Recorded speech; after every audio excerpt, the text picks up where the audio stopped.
We call our land Zhonggao, the Middle Kingdom. For we are the center of culture. But even as our busy market squares and cities thrive, we strengthen our defenses. For many warlords wish to possess the wealth and power of the Empire of the Dragon. Hi, I'm Sam Parker, and we're here today to talk about Emperor: Rise of the Middle Kingdom, the upcoming game from Sierra. It's a city-building game. It's in the same series as the Caesar games, Caesar 3, Pharaoh, Zeus, and the series has been quite successful for Sierra. It's kind of surprising considering that it is, historically based, but the series has used a very simple gameplay formula. It's much like SimCity in history, and it focuses kind of on the particular settings, of these different games particularly well. Caesar 3 was the Roman Empire. Then we had ancient Egypt, ancient mythological Greece, and now in Emperor we're coming up on Imperial China. And the game actually covers roughly 3,000 years of Chinese history, but it's really not very complicated or dry. Really it's just kind of a backdrop for different city building missions. Emperor maintains the same gameplay formula as the previous games, but innovates in a couple key ways that adapts the setting.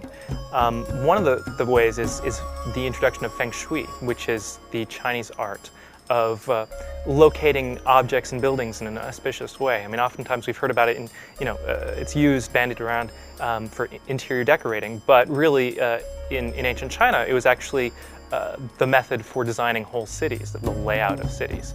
And so it adds a kind of a puzzle element to city building. I mean, city building is all about knowing what, when, and where to place structures.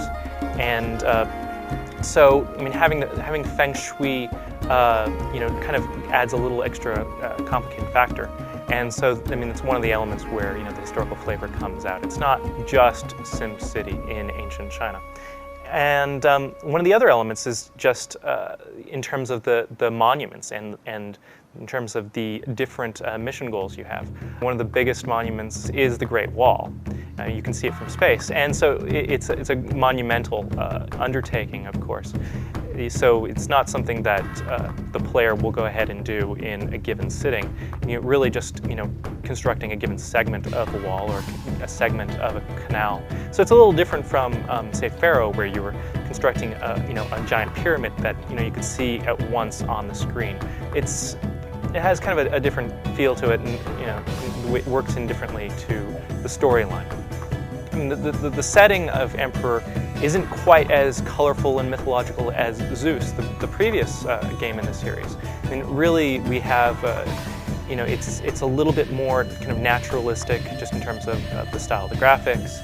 The graphics have been bumped up a detail level, so we do have 1024 768 resolution. So I mean, things do look a little crisper, but the style of the graphics, is just a little different. I mean, just in terms of in Zeus, we had heroes and gods, more or less directly intervening. There's something similar, but the feel is different. There's ancestor temples, Confucian shrines, Buddhist and Taoist structures as well, and also deities to worship, continually, regularly making offerings to them. And so, if you do well and gain their favor, then you can have heroes that will bestow bonuses that'll walk around your towns. And if you kind of mess up, then there's earthquakes and floods and a number of other natural disasters, plagues that can dramatically impact your construction projects. One of the new elements to Emperor is the fact that it has multiplayer. It's both a cooperative and a competitive multiplayer. So in the cooperative elements, people can join up on Sierra's player matching service to jointly contribute to projects like sections of the Great Wall. And in the competitive section, There is actual sort of kind of combat. The combat mode has been beefed up a little bit to kind of work in a multiplayer setting. In previous games in the series, the combat was definitely de-emphasized. There is real-time combat that happens on the same map as the city, so you'll have, you have armies kind of coming in from the edge of a city, and you might have a full-fledged battle happening in the middle of the city if you haven't constructed city walls. So one of the additions here is siege weapons, which can quickly reduce city walls more effectively than infantry troops with swords, obviously.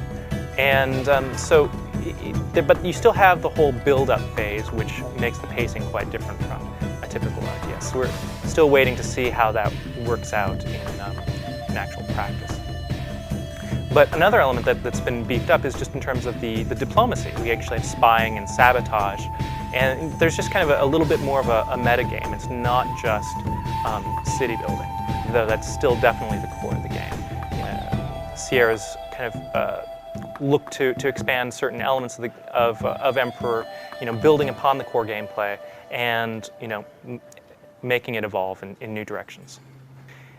Emperor is currently in development with Breakaway Games.